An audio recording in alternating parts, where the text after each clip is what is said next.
భర్త యొక్క మాట భార్య వినుకోకుండా, భార్య మాట భర్త వినుకోకుండా, వాళ్ళని బట్టి పిల్లలు కూడా దారి తప్పిపోయినటువంటి అనుభవాల్లో ఈ రోజున ఉన్నప్పుడు ఆ ఎంటైర్ కుటుంబము ఆ విధంగా పలు దిక్కుల వాళ్ళు మార్గాలు తప్పి ఇష్టానుసారంగా ప్రవర్తించుకుంటా వెళతా ఉంటుంటే అపవాదిగాడు నవ్వుకుంటా ఉంటాడు. ఓ టార్గెట్ అదే.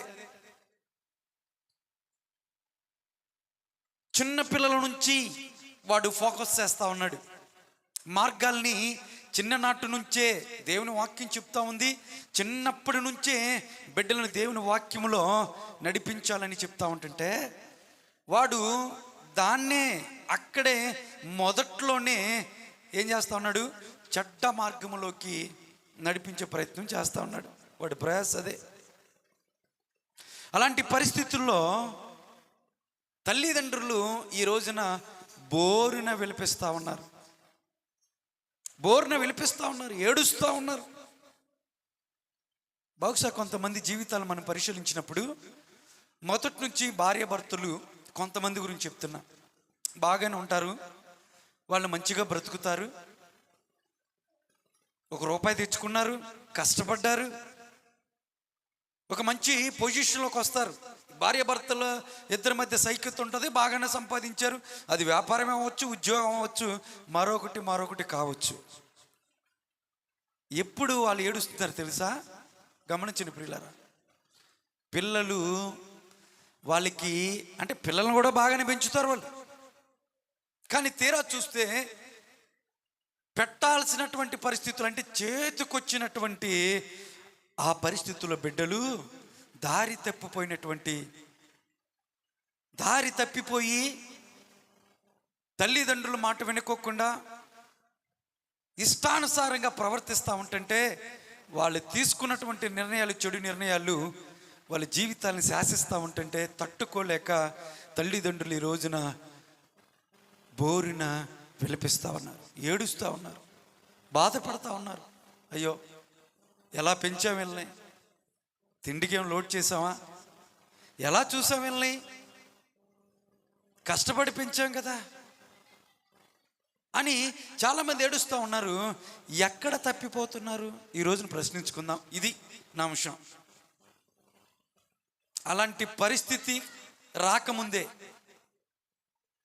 ఇక్కడ యవనస్తులు కూర్చొని ఉన్నారు. అంటే పెళ్ళైనటువంటి వాళ్ళు ఉన్నారు, కొంతమంది చిన్న బిడ్డలు ఉన్నారు. ఆ పరిస్థితి మీకు రాకూడదని తల్లిదండ్రులు వృద్ధాప్యంలోకి వచ్చినప్పుడు, వాళ్ళు చూడాల్సినటువంటి పరిస్థితి వచ్చినప్పుడు పిల్లలు వాళ్ళని చూడకోకుండా విపరీతంగా బాధిస్తూ ఉంటుంటే, సూటిపోటి మాటలు విసురుతూ ఉంటుంటే, నా జీవితం నా ఇష్టం, నువ్వేంటి నాకు చెప్పేది, నాకు తెలుసులే, మీకేం తెలుసు, అప్పుడు రోజులు వేరులే అని రకరకాల ఇలాంటి పదజాలాలు ఉపయోగిస్తూ వాళ్ళ ఇష్టానుసారంగా మాటలు విసురుతూ హృదయాన్ని గాయపరుస్తూ తల్లిదండ్రులని వెళతా ఉంటుంటే వాళ్ళు ఈ రోజున ఎంత బాధపడతా ఉన్నారో ఆ పరిస్థితి నీకు రాకముందే ఎక్కడ తప్పిపోయాం అంటే మనం పరిశీలించుకున్నట్లయితే దేవునిలో పిల్లలను పెంచటం తప్పిపోయాం. ఆధ్యాత్మికంగా దేవునిలో ఎదగాల్సినటువంటి వాళ్ళ జీవితాలని మీరు పట్టించుకోకుండా, దేవునికి దగ్గరగా తీసుకురాకోకుండా వాళ్ళని దూరంగా పెట్టేసి బాగానే ఉన్నారులే అని పట్టించుకోకుండా వాళ్ళ సుఖాల కోసమనో, వాళ్ళ సంతోషాల కోసమనో, వాళ్ళ ఆనందాల కోసమనో, వాళ్ళ పనులు వాళ్ళ పబ్బాలు గడుపుకోవాలని పిల్లలు కొంతమంది అడ్డుగా ఉన్నట్టు కూడా ఆలోచిస్తారు. వాళ్ళకి ఏదో పని చెప్పేసి, నేను పలానా చూసుకుంటా, ఓకే చూసుకోరా, ఏంటి చూసేది, ఫోన్లో వచ్చినాయిగా ఇప్పుడు, పనికి డిస్టర్బెన్స్ చేస్తున్నాడు కాబట్టి ఈయన ఏదో పనిలో అంటే ఆ ఫోన్ ఇచ్చేసాం అనుకో, ఆడు పని చేసుకుంటా వెళ్ళిపోతాడు. లేదంటే వేరే పనిలోకి వాడిని ఆడిష్టానికి వాడిని వదిలేస్తూ ఉంటుంటే వాడు దారి తప్పిపోయినటువంటి ప్రమాదము ఖచ్చితంగా ఉంది. తీరా వాళ్ళు ఎదిగిన తర్వాత అప్పుడు నీకు ఏం చూపిస్తున్నారు? చొక్కలు చూపిస్తూ ఉన్నారు, ఏడుస్తూ ఉన్నారు. దేవుడి మాటలను వినిపింప చేయాలా, దేవుని సన్నిధికి కూర్చోపెట్టాలా. చిన్ననాటి నుంచే దేవుని దయలో ఆయన యందు భయభక్తులు కలిగి ఎదిగేలాగా ఉండాలి. మరి అలాంటి పెంపకాన్ని నీ బిడ్డల్ని పెంచుతా ఉన్నారా? నిజంగా మీ బిడ్డల్ని ప్రేమించే లెక్కైతే, నిజంగా మీరు మీ బిడ్డల్ని ప్రేమిస్తున్నారు, ఎవరైనా ప్రేమించుతున్నాం అంటే ఎవరైనా చెప్తారు ప్రేమిస్తున్నారండి, అవునండి ప్రేమిస్తున్నాం అన్నారు. నిజంగా ప్రేమించే లెక్కైతే నువ్వేం చేయాలో వాక్యం సెలవిస్తూ ఉంది. ఇదేనా వాటి ద్వారా నువ్వు వెళ్ళగలిగితే, అలాంటి వాక్యం ద్వారా దేవుడు చెప్పినటువంటి ఆయన మాటల ద్వారా నీ బిడ్డల్ని పెంచినట్లయితే ఖచ్చితంగా నీ బిడ్డల జీవితాలు ఒక ఆశీర్వాదకరమైనటువంటి జీవితాలుగా దేవుడు మార్చబోతా ఉన్నాడు. దేవుని స్తోత్రం చెప్పండి, హల్లెలూయా. కాబట్టి అలాంటి పరిశీలిద్దాము. భర్త భార్య ఈ విధంగా ఉండాలి అనుకుంటాడు కదా, ఎక్కడి నుంచో వస్తుంది పాపం. ఆవిడ మహాతల్లి, తల్లిదండ్రుల మధ్య పెరిగి వాళ్ళు గారాభంగా పెంచుకుంటారు, కూతుర్ని పెంచుతారు కదా, ప్రతి ఒక్కరు పెంచుతారు. అది తనకి ఒక ఆశలు ఉంటాయి, ఆశయాలు ఉంటాయి, కోరికలు ఉంటాయి. నేను ఈ విధంగా ఉండాలి, నా జీవితం ఈ విధంగా ఉండాలనుకొని రకరకాల కోరికలతో వస్తుంది. కోరికలు లేనటువంటి వాళ్ళు ఎవరైనా ఉన్నారు ఇక్కడ? ఎవరు లేరు. ప్రతి ఒక్కరికి కోరికలు ఉంటాయి. అలాగే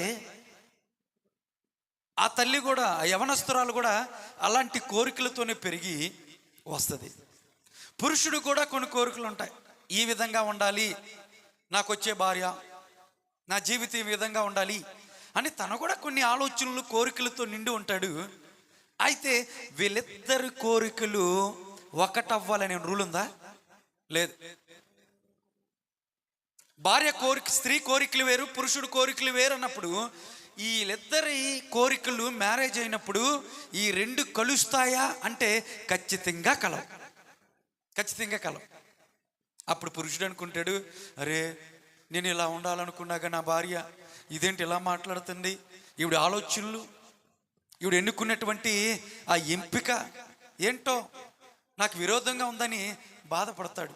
భార్య కూడా ఆ విధంగానే బాధపడింది.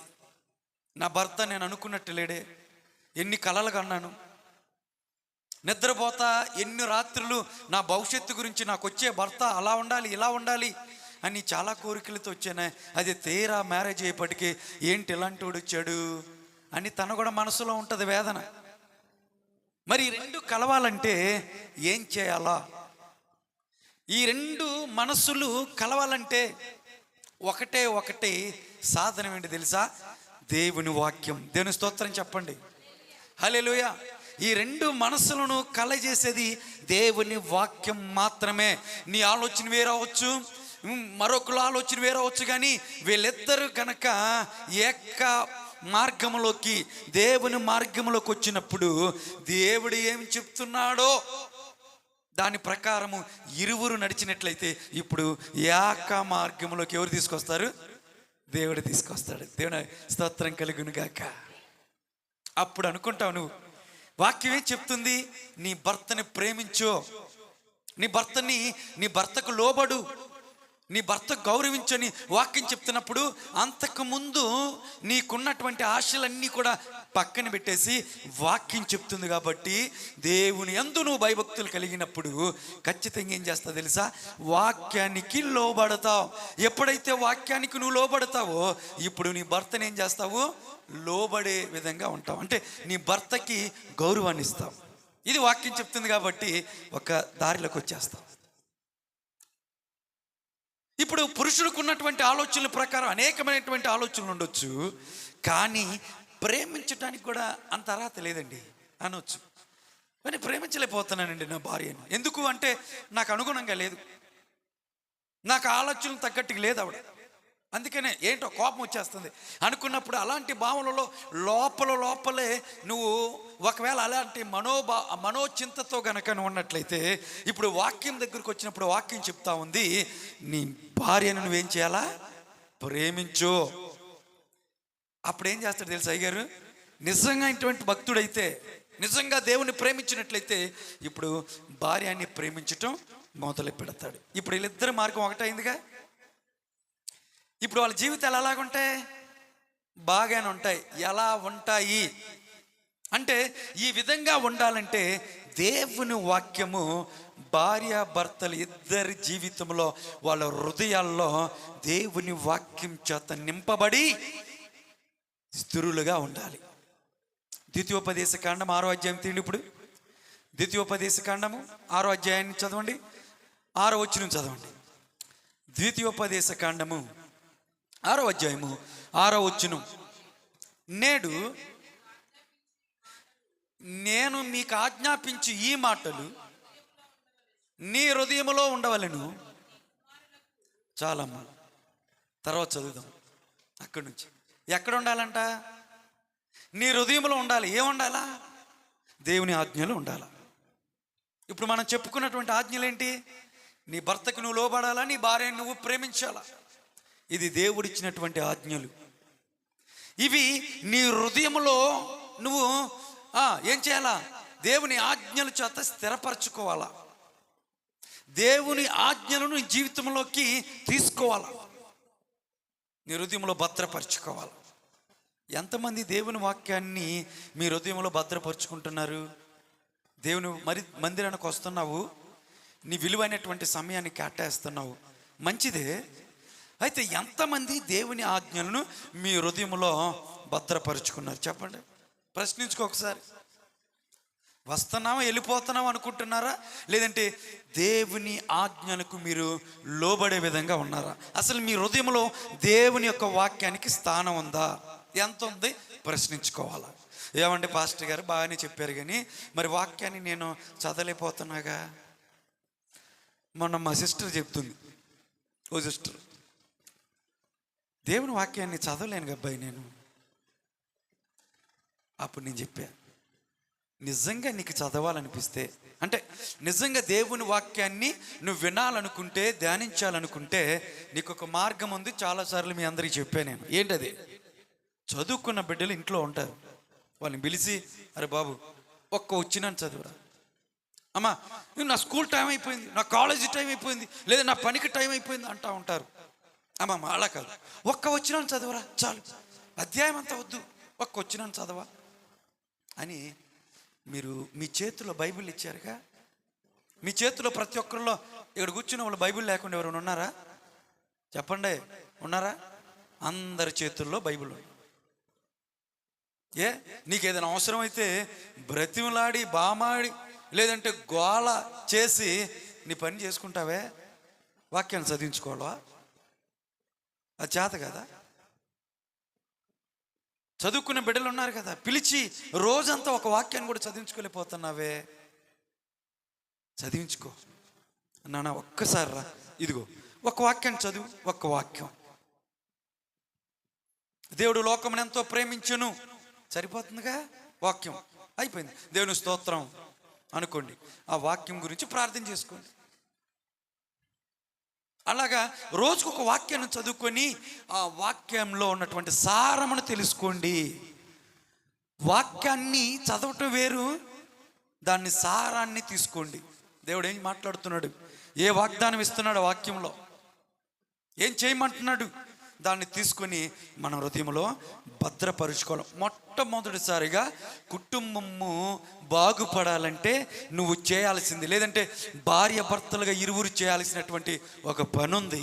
ఆ పని రాత్రికాల సమయంలో నా ప్రభువు చెప్తున్నాడు, నా ఆజ్ఞలను నీ హృదయంలో ఏం చేసుకోవాలా? భద్రపరచుకో.